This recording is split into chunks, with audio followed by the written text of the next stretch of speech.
Britain, Australia was automatically at war. We were, however, a long way from the fighting, and there was no ready army to put on transport ships and sail across the seas. It would take several months to recruit soldiers, equip them, and begin training. When we were ready, the first Australian Imperial Force, the AIF, sailed out and landed in Egypt. There, they would undergo more training and await orders from Britain. The Australians would not be sent straight to the battlefields of the Western Front, in France and Belgium. Instead, they would be part of an invasion of Turkey. A naval assault in March 1915, through a strait called the Dardanelles, had failed. It was decided that a land invasion of the peninsula, that would come to be known as Gallipoli, was ordered for the 25th of April, 1915. That was 100 years ago. It was our entry into the Great War, the war to end all wars, and would mark the beginning of 4 years of death and suffering for many thousands of Australian soldiers, and for their friends and families back home. This war shaped our nation, and Gallipoli has come to mean a great deal to us as a country. It's a lonely stretch of hillocks. There's a beach asleep and drear. There's a battered, broken fort beside the sea. There are sunken, trampled graves and a little rotting pier, and winding paths that wind unceasingly. There's a torn and silent valley. There's a tiny rivulet with some blood upon the stones beside its mouth. There's lines of buried bones. There's an unpaid waiting debt. There's a sound of gentle sobbing in the south. Who were these young Australian men who were called to do their duty for their king and country, only to be killed, and for their bones to remain in faraway lands? If I must go and leave these ways I know, these dusks and dawns and colour in the trees, and the slow yarns and wood smoke hanging low, and the glowing stars and cattle at their ease, and all the dear, small things of which I'm a part, I do not go for any prideful cause that Europe might defend, only that young boys who speak the tongue I know may laugh at years ahead at a sunset's glow. Before dawn, on the 25th of April, 1915, the first waves of Anzacs were towed towards the western beach of Gallipoli, where they would then silently row ashore. As our toes went bobbing towards that long silhouette, I didn't think at all of excitement, of what the Padre said, or national glory, all that stuff. The troops came under fire from the Turkish soldiers, who were positioned in the hills high above the beach. Once ashore, they struggled through the thick scrub, and up the twisted hills, and through the tangled gullies, to confront their foe. The new dawn lights the eastern sky. Night shades are lifted from the sea. The 3rd Brigade with courage stormed thy wooded heights. Gallipoli. Thunderous bursts from iron mouths, myriad messages of death. Warships ply their deadly fire. Watching comrades hold their breath. After several days of fighting, the Australian and New Zealand troops had made little progress and were forced to dig in to secure what ground they had captured. In May, the Turks unsuccessfully tried to drive the Anzacs into the sea. At times, things were quiet in the trenches, and the Turkish soldiers sat only a few meters away, happy too for any break in the hostilities. What did they talk about? Old Joe came over to where Bill and me had dug our posse. Way round on the right it was, and Lummy was an ear sight. Ed had a shave and a bath, just bloomin' swank, with water pinched from the Colonel's tank. And we got talking then, as soldiers do, about the rum, the sergeant and the stew, and how we told the corp to go to hell, and when we'd be going for a spell. But where's the sense in any war? Joe said, and none of us said nothing for a bit. And so we found no answer to it.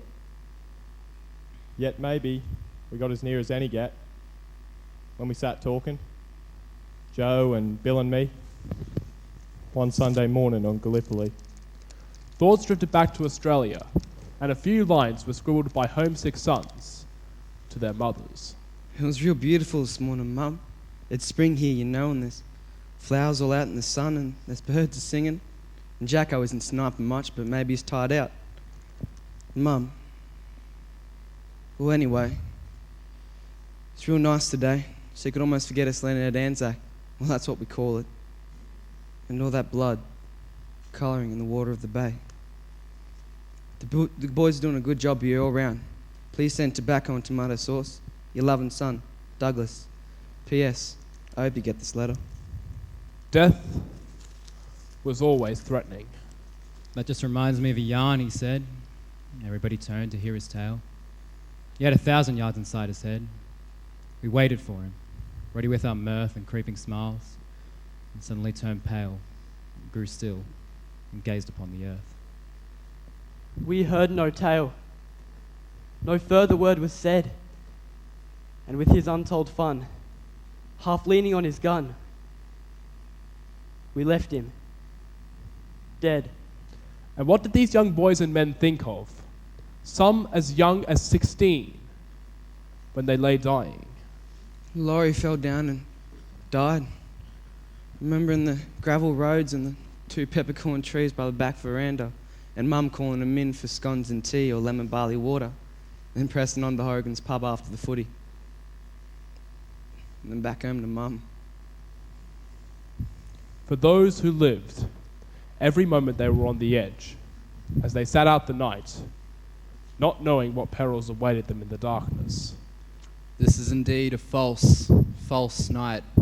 Not a soldier sleeps, like a ghost stands to his post, while death through the long sap creeps. Some nights would be long, as soldiers waited for coming battles. At every cost, they said. It must be done, they told us in the early afternoon. We sit and wait for the coming of the sun. We sit in groups, grey groups that watch the moon. Some men come stumbling past in single file, scrape the trench's side and scatter sand. They trip and curse and go. Perhaps we smile.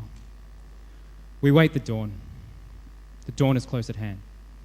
By the end of the Gallipoli campaign, over 8,000 Australians would be dead. The dead and wounded numbered 26,000. Each man was a mate. Each man was mourned. But time for mourning was brief. I mind they told me in a noisy hill. I sat in disbelief and shook my head. The trees, the winds, the streets came back to me.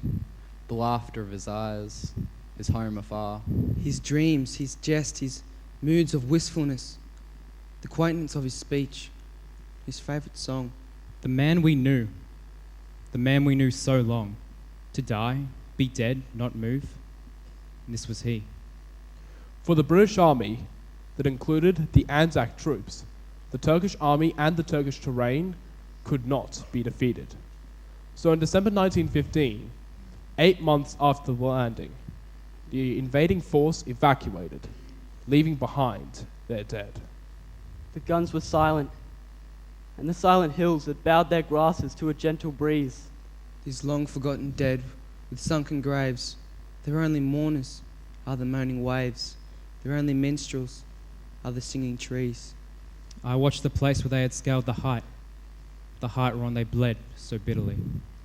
The waves were very old, the trees were wise, the dead would be remembered evermore, the valiant dead that gazed upon the skies and slept in great battalions by the shore. In time, the war would end, and the dead soldiers, those whose bodies could be found, would be buried. Cemeteries and monuments now mark the places where the battles were fought and the soldiers died. Every Anzac Day, our country remembers them. On this Anzac Day, we mark the 100th anniversary of their sacrifice. In the future, some of you may travel to Gallipoli and see the graves and walk the hills for yourselves. You may find it hard to imagine what happened there all those years ago. The herdmen, wandering by the lonely rills, marks where they lie on the scarred mountain flanks, remembering that wild morning when the hills shook to the roar of guns and those wild ranks surged upwards from the sea. This be their epitaph. Traveller south or west. Go, say at home, we heard the trumpet call, and we answered. Now, beside the sea we rest. Our end was happy, if our country thrives. Much was demanded. Lo, our store was small. That which we had, we gave. It was our lives. That which we had, we gave. It Was our lives. These are the names of Ipswich Grammar School old boys who died in World War I. Private Alan Burke, Courchelet British Cemetery, France. Sergeant James Bowling, Bonnet Communal Cemetery, France. Private Frederick Brown, Jerusalem Memorial, Israel. Warrant Officer James Brodie, Bulls Road Cemetery, France. Sergeant Roy Caston, Military Medal, Perth Cemetery, Belgium. Lieutenant William Deacon, Ipswich Cemetery. Lieutenant Waldy Fisher, Healy Station Cemetery, France. Corporal Edwin Fittock, Heath Cemetery, France. Sergeant Eric Foote, Military Medal, Australian National Memorial, France. Private Norman Foote, Cairo War Memorial Cemetery, Egypt. Second Lieutenant Oliver Foote, Underhill Farm Cemetery, Belgium. Sergeant Herbert Foles, Lone Pine Memorial, Turkey. Captain Trevor Francis, Military Cross, Guards Cemetery, France.